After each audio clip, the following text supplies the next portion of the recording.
She only wanted a roof over her daughter's head. But the moment the wealthy man saw the child's eyes, his glass of water slipped from his hand. And in that silence, the past came rushing back, a past neither of them was ready to face. The rain had been falling since dawn, tapping against the cracked window pane of Elena Rivera's apartment like a restless messenger. She stood at the small kitchen counter, staring at a half-empty box of cereal, calculating silently if it would last until Friday. Across the room, Sophia sat cross-legged on the floor, humming to herself as she drew with a stub of blue crayon, her hair falling over her face in soft waves. Elena watched her for a moment, a bittersweet smile tugging at her lips. Sophia never complained, never asked for toys or treats like other children. Her age, it was as if, at only 5 years old, she understood that her mother's pockets were always close to empty. The walls of the apartment were thin. The sound of the upstairs neighbor's television bled into their space, a constant backdrop of noise. Outside, the city smelled of wet asphalt and the faint bitterness of burnt coffee drifting from the corner cafe. Elena's phone lay face up on the table, the screen dark until a small buzz lit it up with a new job listing. Her eyes scanned the words, live-in housekeeper wanted, private residence, flexible conditions, call for details. She almost laughed. She'd seen dozens like it before, most promising stability, but delivering disappointment. Still, something about this one felt different. Her chest tightened as she thought about it. A roof over their heads, meals they didn't have to count, a place where Sophia could sleep without sirens wailing in the background. Elena picked up the phone and hesitated. What would they think when they learned she had a child? Most employers wanted someone unattached, someone who could work without distraction. She glanced at Sophia, who was now holding up her drawing to show her, to stick figures holding hands, under a bright yellow sun. Me and you, Mama, she said softly, eyes bright. Something inside Elena shifted. She pressed the call button. The line rang twice before a voice answered, smooth, controlled, and polite. Good morning, this is the Marshall residence. Yes, hello, Elena said, her voice catching. I'm calling about the housekeeper position. Is it still available? A pause. It is. May I have your name? Elena Rivera. I should mention, I have a daughter. She's 5. I would need to bring her with me. Another pause. Longer this time. Elena could almost hear the woman on the other end weighing something silently. You have a daughter, she repeated slowly. Yes, Elena said, gripping the edge of the table. She's well behaved. I need a safe place for both of us. I can cook, clean, organize, whatever you need.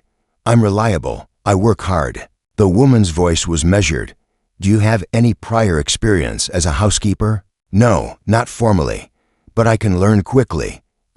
She stopped, herself swallowing down the desperation that threatened to spill into her tone. There was the sound of a breath drawn in and held. Then, can you come to the estate tomorrow morning at 9? Elena blinked. Yes, of course. The address was given. The call ended, and Elena sat there for a moment, staring at her phone. Something about the woman's voice lingered, as though she had been startled, or perhaps unsettled. The next morning arrived too quickly. Elena dressed Sophia in her neatest clothes, a faded yellow dress and a cardigan with one missing button, and braided her hair carefully. They boarded the bus, riding past streets Elena had never walked before, until they reached an iron gate taller than any she'd ever seen. A long, winding driveway disappeared into a canopy of trees. The gate opened slowly, almost reluctantly, and they walked up toward a house so large it made Elena's breath catch. Marble columns, tall windows that reflected the gray morning sky. The air smelled faintly of roses, despite the season. The door opened before she could knock. A woman in an elegant navy dress stood there, her hair swept into a smooth twist. She looked first at Elena, then down at Sophia, and then as she froze, her hand tightened around the doorframe. Her eyes locked on Sophia's face, more specifically. Her eyes, the polished calm she'd carried in her voice yesterday, was gone, replaced by something raw, something unguarded. For a moment, it was as if time folded in on itself. The woman's lips parted, but no sound came. Then, in barely more than a whisper, she spoke a name. A name Elena had never heard before. Sophia tilted her head curiously, clutching Elena's hand tighter. The woman's voice trembled. It can't be. Elena's stomach tightened. She didn't know what this woman thought she saw, but in that moment, she realized this was no ordinary job interview. Something had just shifted in the air. Something she couldn't name yet, but would change everything. Elena didn't know whether to step forward or turn around and leave. The woman at the door was still staring at Sophia, as if her little girl had just unlocked a memory buried for years. A shiver ran down Elena's spine, but she forced a polite smile. I'm here for the interview," she said softly, her voice almost drowned out by the hush of the morning air. The woman blinked, as though pulling herself back from someplace far away. Yes, of course, come in. The foyer was unlike anything Elena had ever seen.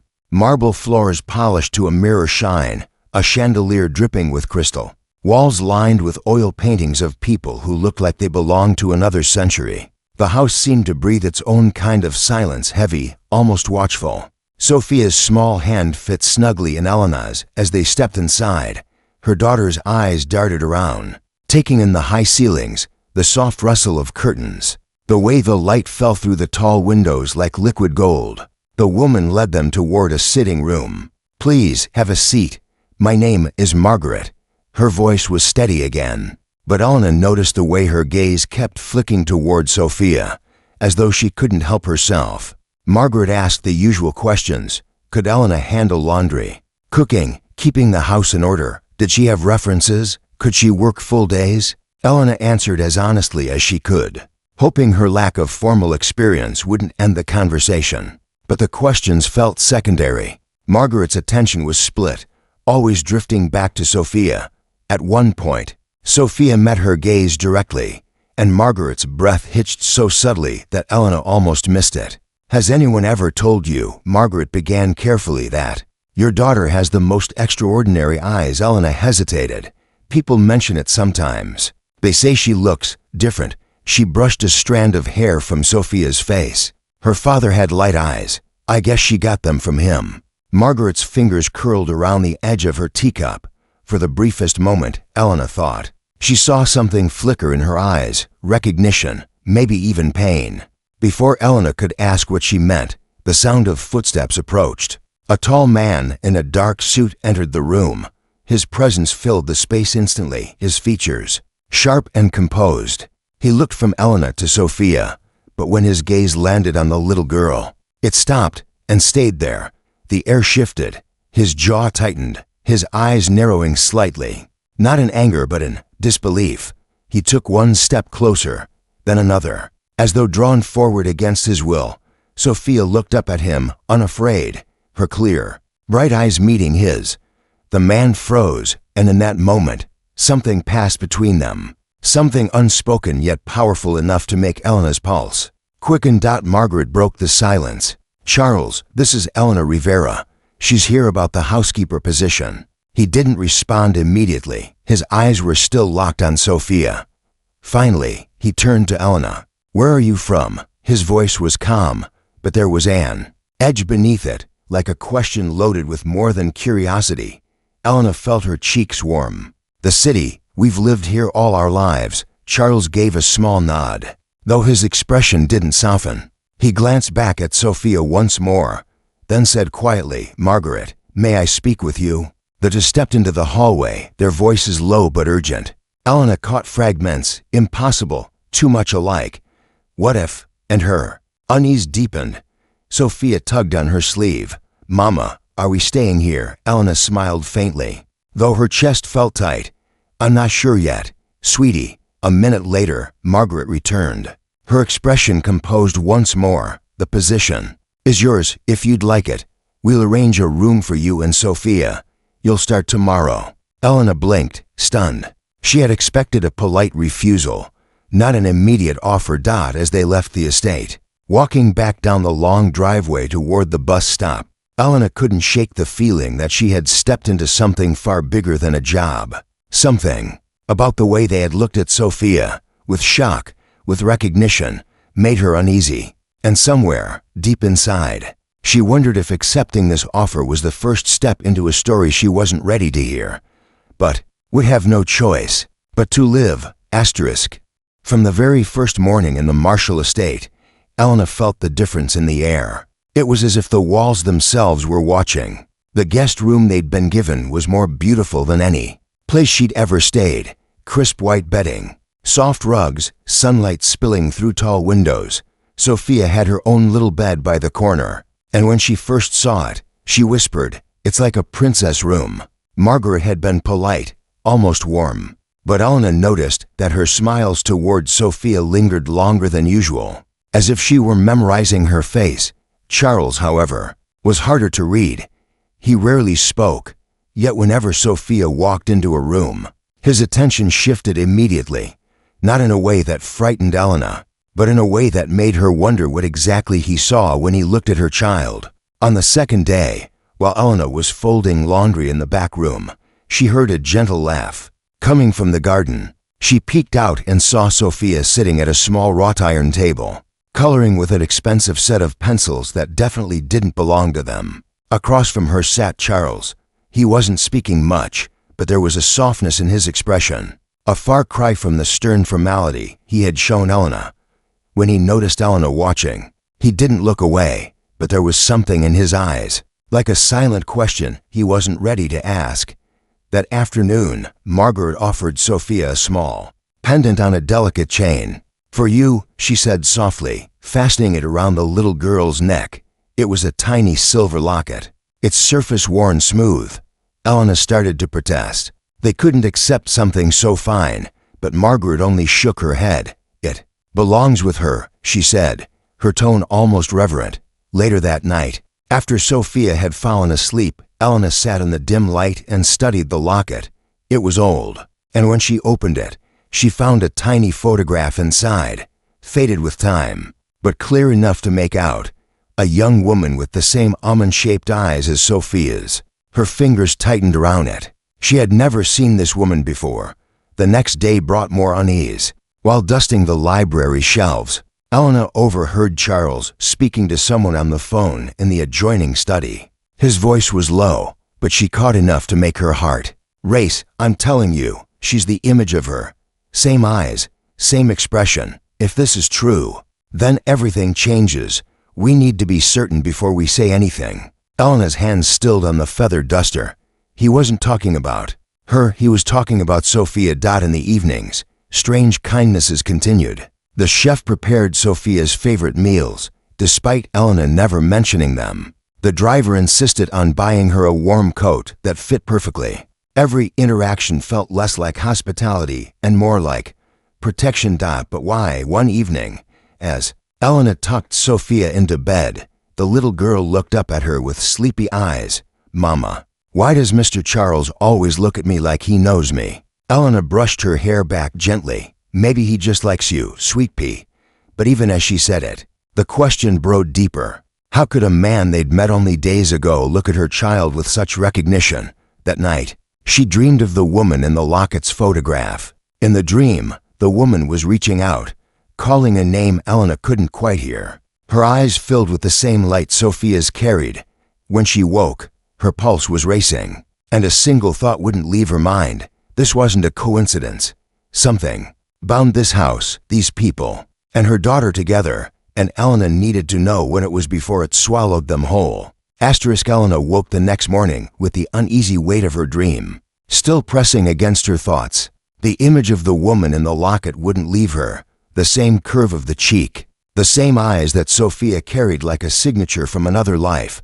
Sophia was already awake, sitting cross-legged on her bed, turning the locket over in her small hands. "Mama, who is she?" she asked. Her voice was curious but calm, as if she somehow sensed the question mattered more than she could understand. "I don't know," Elena admitted, brushing her daughter's hair back. "But I think we should find out." The day passed quietly, but the quiet felt intentional, like the house was holding its breath. Margaret kept herself busy with errands and staff meetings, but every so often, Elena caught her watching Sophia with an expression that was part longing, part fear. Charles, on the other hand, was distant, speaking only when necessary. But his gaze followed Sophia when she wasn't looking. By late afternoon, the autumn sun dipped low, painting the gardens in warm amber. Sophia had gone outside to play by the fountain while Elena polished the silver in the dining room. That's when she noticed the old family photographs hanging along the far wall, portraits she hadn't seen before. Her eyes scanned each frame until they landed on one that stopped her cold. It was a black and white photograph of a young woman standing beside an older couple. The woman's hair was pinned neatly back, and her eyes, Elena's hands trembled. They were Sophia's eyes. The brass plate beneath the frame read, Isabel Marshall, 1989. A sudden rush of footsteps made her turn. The housekeeper who managed the rest of the staff, a woman named Judith, was coming through the doorway with a tray. When she noticed what Elena was staring at, her expression tightened. "You should get back to your work, dear," she said, gently, but her tone carried something else, caution. "Who is she?" Elena asked, her voice low. Judith hesitated, her eyes darting toward the empty hallway. "Someone the family lost a long time ago. Best not to stir old shadows." That night, Elena couldn't sleep. She kept turning the locket over in her palm. The tiny face of the woman inside now linked to the photograph on the wall. She remembered Charles's phone call. She's the image of her, and her stomach knotted. Just after midnight, she slipped quietly out of her room, careful not to wake Sophia. The mansion was silent except for the faint hum of the heating system. Moonlight spilled through the tall windows as she moved toward the library, the one room she had never been told to clean. Inside, the air smelled faintly of leather and cedar. Shelves climbed to the ceiling, and in the center stood a wide oak desk. On top of it lay a photo album, its cover worn from years of handling. Elena opened it slowly. Page after page showed moments of a life, family gatherings, garden parties, birthdays. And there she was again, Isabel, sometimes smiling, sometimes solemn, always with those unmistakable eyes. But it was the last page that made Elena's breath catch. The photograph was different, faded, its edges curled. Isabel stood cradling a newborn baby, her face soft and protective. There was no name written beneath it, only a date from over 20 years ago. Behind her, the sound of a floorboard creaked. Elena turned sharply. Charles was standing in the doorway, his face shadowed. His voice was quiet, but it carried a weight that made her pulse race.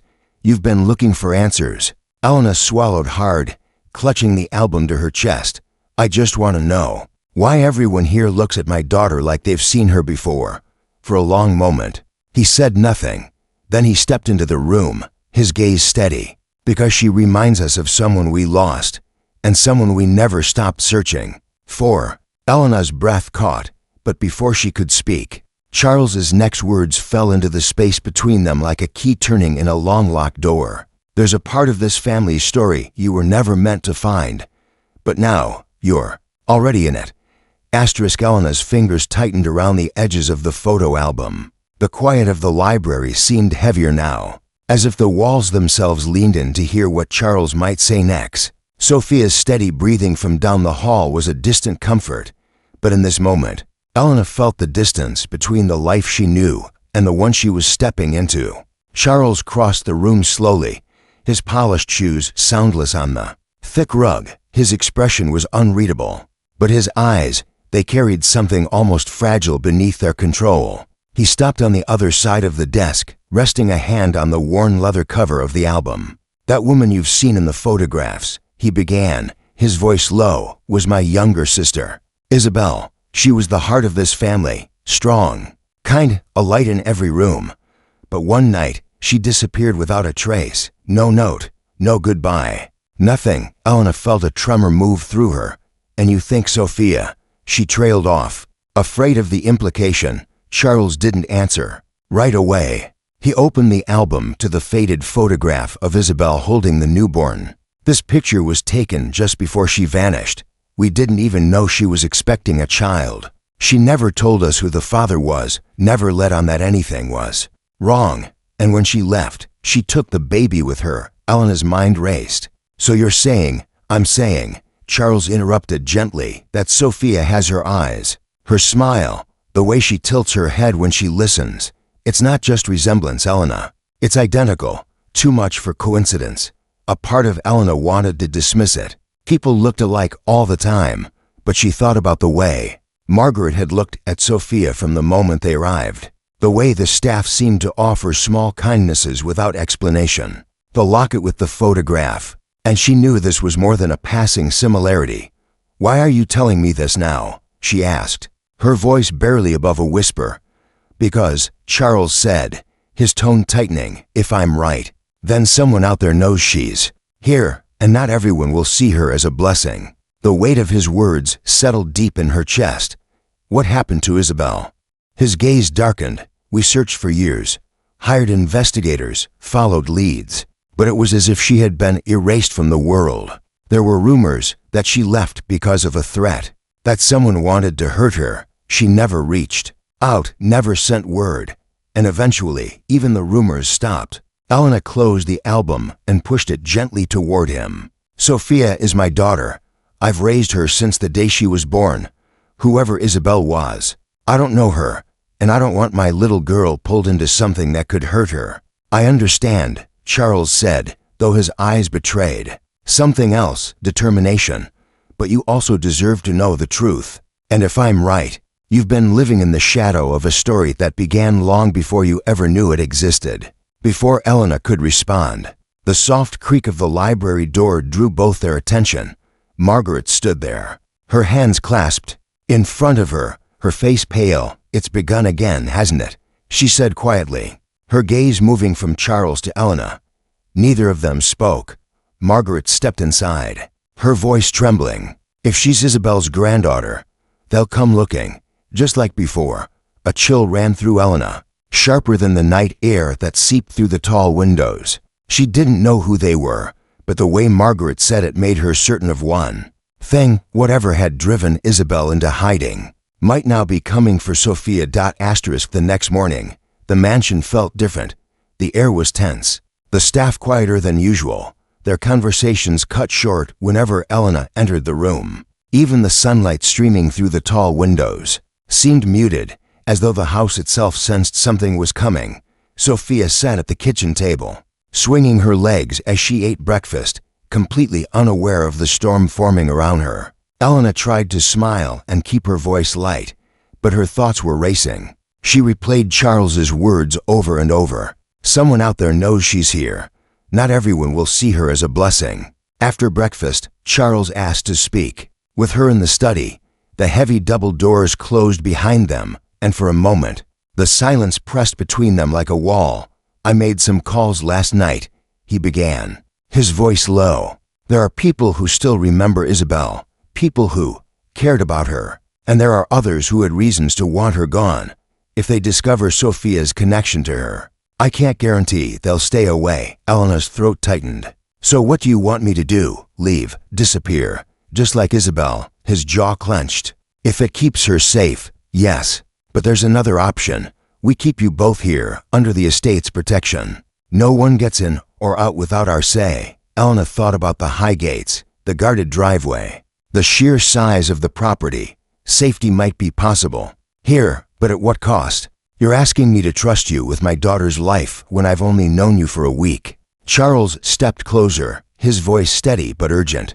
"I'm asking you to trust that I will not lose her the way I lost Isabel." Before she could respond, the sound of tires crunching over gravel carried through the open window. Both of them turned toward the noise. A dark sedan was pulling up the long driveway, unfamiliar, sleek, and deliberate. Margaret appeared in the doorway, her face pale. "They're here." Elena's pulse pounded in her ears. "Who?" Charles's eyes didn't leave the window. "The ones who were looking for Isabel." The car came to a stop, and two figures stepped out, a man and a woman, dressed in sharp, understated clothing. They moved with a quiet confidence that sent a shiver down Elena's spine. They weren't here for casual conversation. Sophia's laughter floated faintly from the garden. Elena's feet moved before her mind could catch up. She rushed through the halls, past the marble columns, out into the crisp autumn air. Sophia was crouched near the fountain, playing with a paper boat in the water. "Sweetheart, we need to go inside," Elena said, her voice tighter than she meant it to be. Sophia looked up, puzzled. Why? Did I do something wrong? Elena forced a smile. No, baby. I just need you close to me. From the corner of her eye, she saw the strangers approaching the garden path. One of them slowed when they saw Sophia, their expression unreadable, but intense. Charles appeared beside Elena, his presence firm, unyielding. You need to decide now, he said under his breath. Leave with her tonight, or stay and fight this with us. Elena looked down at Sophia, who was holding her hand without fear, her small fingers warm against her skin. In that moment, she realized something. Isabel might have run, but she couldn't. She wouldn't teach her daughter to live in fear. She straightened, meeting Charles's gaze. If they want her, they'll have to go through me. His eyes softened, just for a second. Then he turned to face the strangers, his voice carrying across the garden. If you came looking for Isabel's bloodline, you've found it. But she's not running this time. The strangers stopped a few paces away, the wind rustling the last golden leaves from the trees. The moment hung suspended, a line drawn. A choice made. Elena tightened her grip on Sophia's hand. Whatever storm was coming, they would face it here, together. Because this wasn't just about uncovering the past anymore, that it was about protecting the future.